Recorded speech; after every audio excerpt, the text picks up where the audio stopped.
The librarian in Pesos, Morzat, is interested in keeping archives of everything that's happened within the Academy. This job will be done pretty much within the library itself. So the job is basically a big Q&A session here. This will test your knowledge of what events you remember from when you've dealt with the organization throughout the game. So it can either be real easy as pie if you've been paying attention, or it can be really tricky if you've been slacking off. You'll be asked a series of questions to help clarify details on what took place during certain events. If you need help, you can turn to your companions for clues, though in my case, I pretty much knew all that was thrown at me. Get any questions wrong, and you fail. If you're ready, here goes. First question. Alec met an academist for the first time in Corellia Pass. Who was this very academist that Alec met? Well, think back to the first time you went through the pass in Forestamore. The answer should become clear soon enough. Any correct answers you give will replay the flashback of your past endeavors. In this case, Sharon is indeed the very first academist you meet in the game. Good job, have a cookie. Second question. In South Solardo, you helped to stop the Academy from taking away Testa's very source of life, that being the Water Sphere. However, you wouldn't have been able to pull it off if it wasn't for a certain hunter that stepped in to take back the sphere at the last possible second. Who is the one that they call the Hunter of Hunters? Answer would be Shu, of course. Toshu may wear black like Shu does, but Toshu was never a hunter to begin with technically. He also teamed up with the group in Toshu's place to track down and take out any members of the Academy left behind. Third question. A former hunter in Pesos was assisting the Academy in getting the Water Scroll since getting the Water Sphere didn't quite pan out. Not long after, they backstabbed and left him for dead. Who was it that helped him and set him free from the organization? Sure, it was Alec and the others that did help out in the end. However, it was actually Marcia who stepped up and really showed what Gaia Magic was all about. And if you remember, Tikva then trained to become a monk for the temple to atone for what he had done.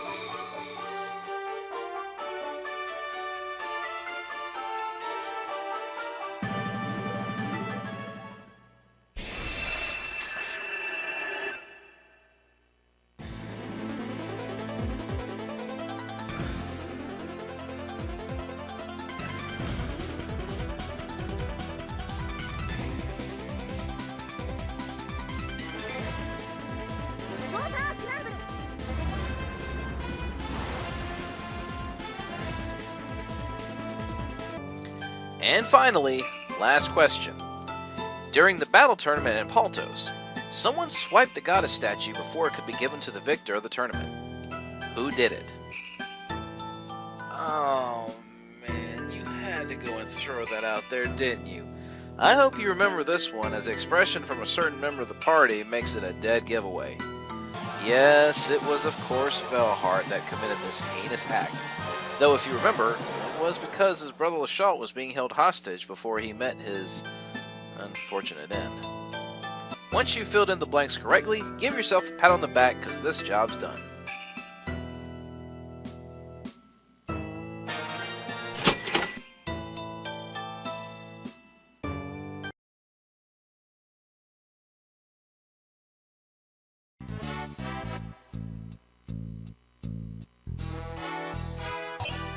Elnon from the Item Society in Society Village is in search of a rare document that was stolen before anybody had a chance to see its contents. This is probably one of the more boring jobs to undertake, as you will be spending a lot of time going back and forth through towns checking each of the item and weapon societies, searching for whatever clues that can lead you to the document in question. No, seriously, this one can be easy to get lost in, and may even put some to sleep. So you're gonna have to really pay attention for this one. But if you follow along, you'll get to the document in the end, and you'll have this job done soon enough. If you're ready, let's begin.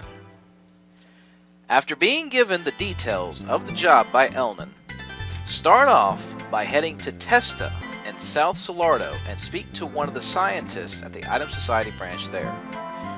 You soon learn that the document in question is actually called The Secret of Itomus, a form of synthesis that was being worked on by a man named Sakat. Alec will try to read from the man's notes that he wrote down about it, but comes to find out that he can't really read or understand advanced equations well. Marcia takes a look at it and sees that the theory put forth is unproven or incomplete, if you will. Next, you'll want to head to Pesos and ask of someone at its Item Society. Looking at his document of the thesis in question, Marcia realizes that this document is the final draft that has been completed. Now it's been fully proven and was passed by Congress. So now we have to figure out what happened in between while still looking for the official document. Am I confusing you yet? If so, I apologize.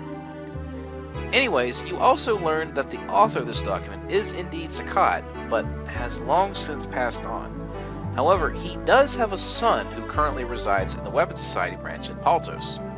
So it's time to head for Perut. There, speak with Horace to confirm that he does indeed know the document and that Sakat wrote it, but has no idea where it is since it's been stolen. Horace does mention that his father would lock himself up in his room a lot and wanted to be undisturbed. Well, other than that, it does appear to be a bit of a dead end, at least for now. Head back to Testa and acquire more at its Weapons Society branch.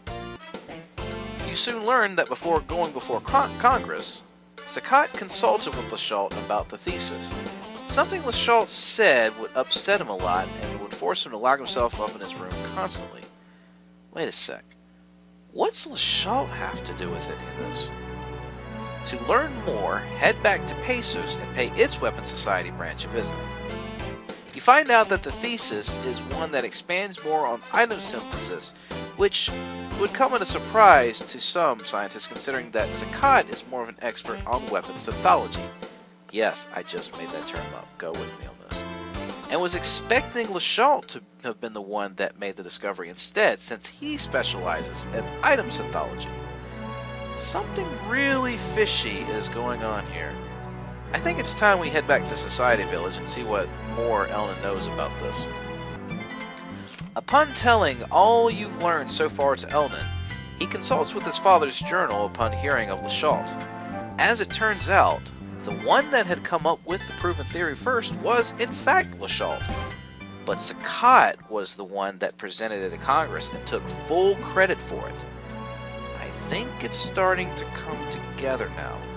The final question remains, if Lashalt was indeed the one that came up with it, why was it Sakat that ended up presenting it? I think it's pretty obvious he stole it. To find out why, however, it's time to confront his son Horace in Paltos. Upon revealing all that you know to Horace, he refuses to believe any of it and goes to the bookshelf to try and prove it himself. That is, until a certain document falls out onto the floor, which turns out to be the very document you've been searching for this whole time. So, wait, you couldn't have just checked the bookshelves instead and saved a little walking? There's also a letter addressed to Horace from his father that reveals the entire truth about everything.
Wow, that's pretty deep.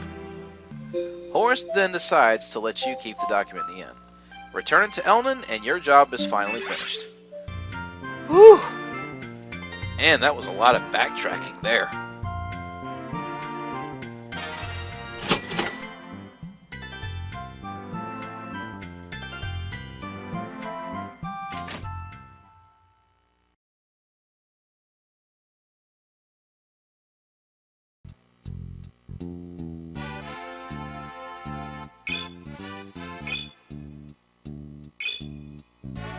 Alright, finally, something with a bit more action here.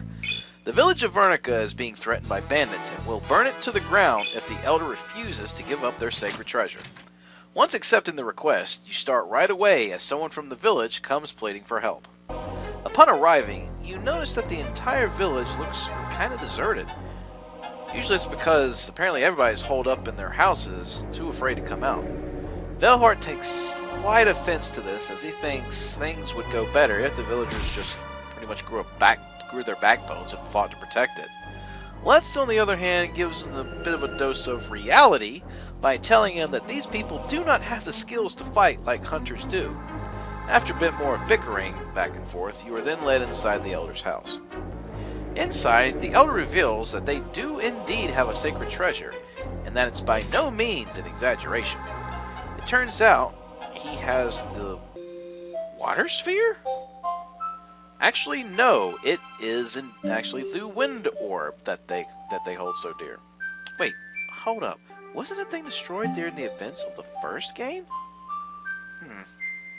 Soon after, there's a loud noise coming from outside, and the Elder goes to hide in a safe place. Outside, you see that the bandits are actually ninjas. But not just any ninjas, for they are known as the Kankado Ninja Gang of 10. The battle is on as Alec and the gang take up arms to fight off the 3 ninjas.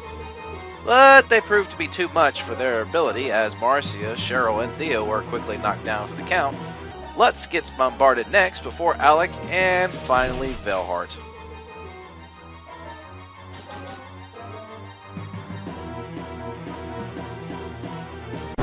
Okay, I gotta stop right here for a second, because I'm sorry, but I gotta call bullshit on this one. Never mind the level that the others are on, but I refuse to believe that they could take Alec that's at such a high level down just like that. Especially if this were an actual fight. I could just easily lay waste to them with an impulse bomb or two. I don't care how good their skill is. Sorry, I just had to throw that out there. You know, I know, it's part of the job, story plot and all. Okay, rant over. With Alec and everyone defeated, the ninjas decide to leave for now and give them time to rethink on whether to surrender the orb or not. Not only that, but when they return, they'll have the entire gang of 10 together. A strategy will have to be made, and soon, before they get back. Velhart comes up with what seems like a sound idea of setting an ambush for them at the halfway point of the Sturny Bridge. Alec, however, is not so sure on this idea, as it risks leaving the village wide open. He tries to form a different battle plan that would take place at the village entrance. Velhart, however, is not hearing any of it and quickly dismisses it altogether. More bickering is ensued back and forth, mostly from Cheryl, who's had enough of Velhart being so bullheaded about it. After trying to land a low blow on his pride, Velhart has had enough and takes off for the bridge on his own. Lutz surprisingly decides to follow him, if only because he's the only other person that seems to like Velhart's idea more. At the bridge, Velhart readies himself and sees that Lutz followed him all the way here. He's willing to provide backup in case any ninja slips past the heavy swordsman. So now comes the meat and potatoes of this job. You will be doing a minigame of sorts where you have to time Velhart's sword strikes and land the killing blow on each ninja that crosses the bridge. You'll want to, of course, try to get all 10 in one go if possible. However, this can get really tricky and you may find yourself attempting this job a couple of times or so to get the timing down right. What also doesn't help is that the speeds of each ninja that pass by are completely random. They can be slow, they can be super fast, they can jump, they'll even try to mess with you by using its cloning technique.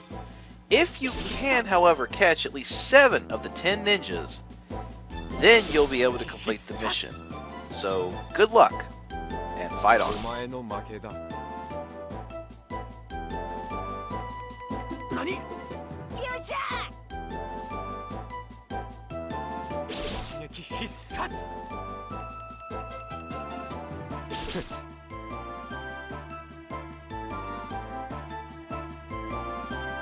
一撃必殺。お前の負けだ。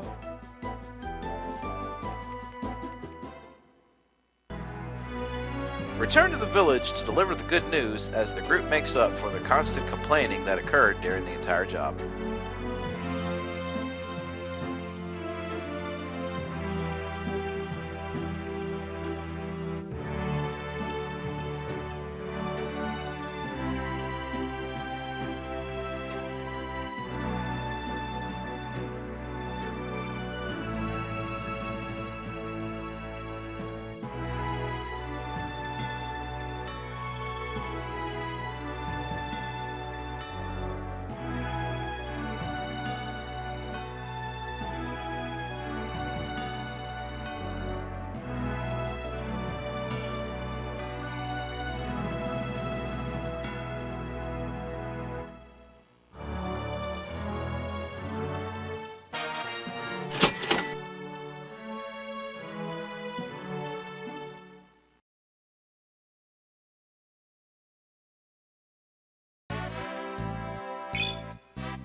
Stuffed monster toys to be sold are suddenly increasing, and nobody knows why? Sounds like we got another mystery to solve! Head to the bazaar office to meet up with a client, as you'll be shown to the back room where there are monster toys flung everywhere. The only clue they have to go on is that they seem to think it has something to do with a certain man that's been around as of late. They'll show a photo of what he looks like. Head to the inn and meet with the owner. Hey, wait a sec, who is that guy? He looks strangely familiar. Have a quick chat with the owner and have her come by the warehouse to check the inventory count. Sadly, she only remembers buying a box full of random toys and cannot quite recall what the ones that are hers look like. So Marcia then comes up with an idea of putting the toys in a row and arranging them in the correct order in hopes to jog her memory. This is where things can get a little complicated. Your first task will be to take 2 of 4 toys from the front row and arrange them in the correct order that she would remember. What doesn't help much is that each attempt you make on this job is random for what monsters go where, so you might find yourself retrying this a couple of times if you mess up. Speaking of which, you will have your companions to help you out in case you get confused on what orders you tried. You will get 6 attempts to get the correct order in it before you fail the job. Whenever you put the toys in what you think is the correct order, ask the owner to check and see what toys match and what toys are in the right place. Like I said, it can be a little tough, so hang in there.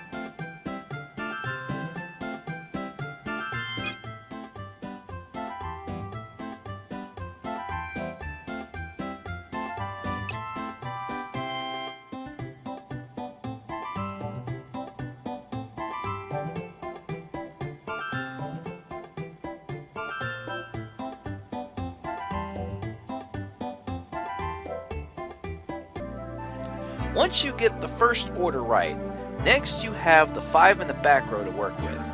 3 of them are what you have to put in the correct order from left to center to right. Again, it's random, so tough it out the best you can and have a little good luck on it.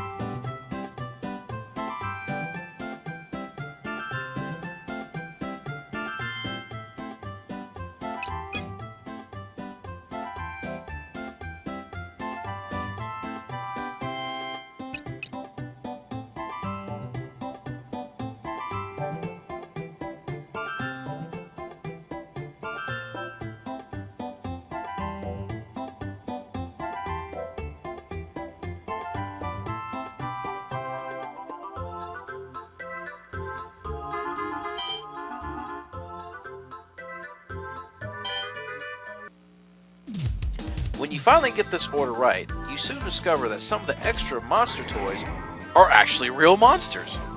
Time to clean this place up.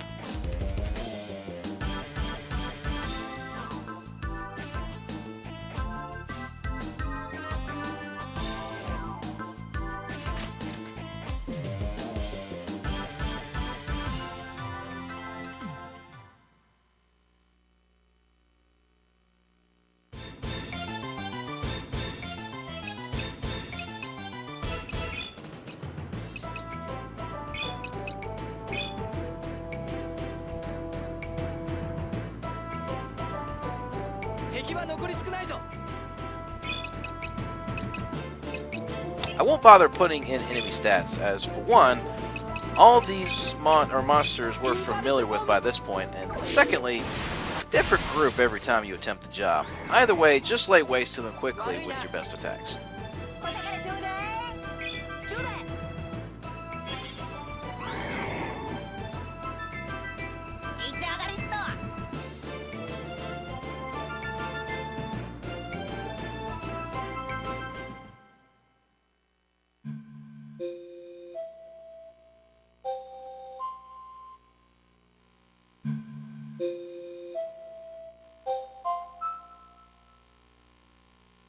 The mystery is almost solved now that the real monsters are dealt with. When asking the owner who the strange man in the picture is, she's about to reveal who it is when suddenly a projectile flies in and silences her. Oh, hell no. This bastard is gonna pay.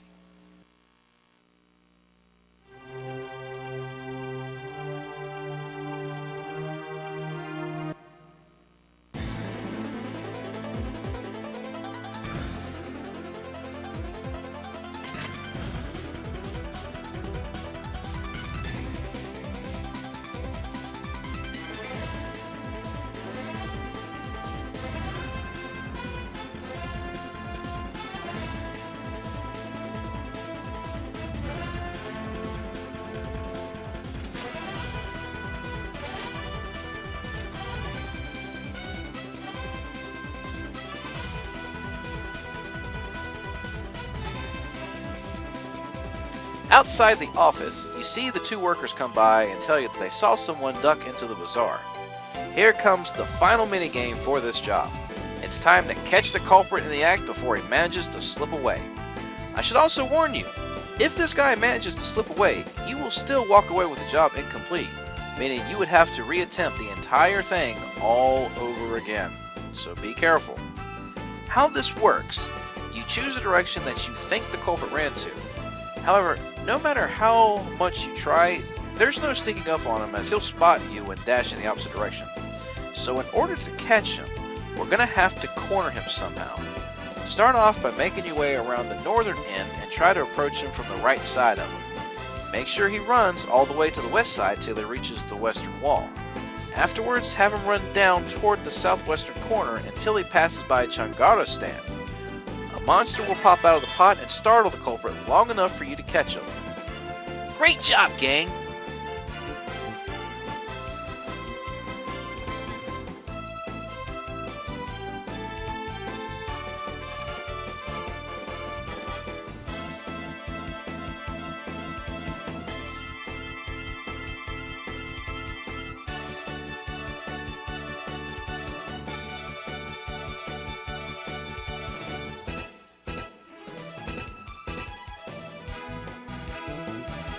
The culprit refuses to spill until the owner comes and fingers him as the one planning all those monsters.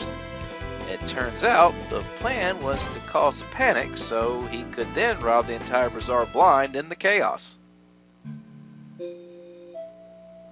I'd have gotten away with it too if it wasn't for those muddling kids.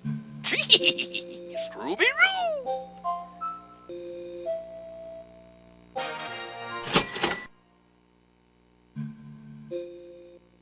That was pretty fun. Come back next time when we dive back into the plot and seek out the next eternal item. Stay tuned.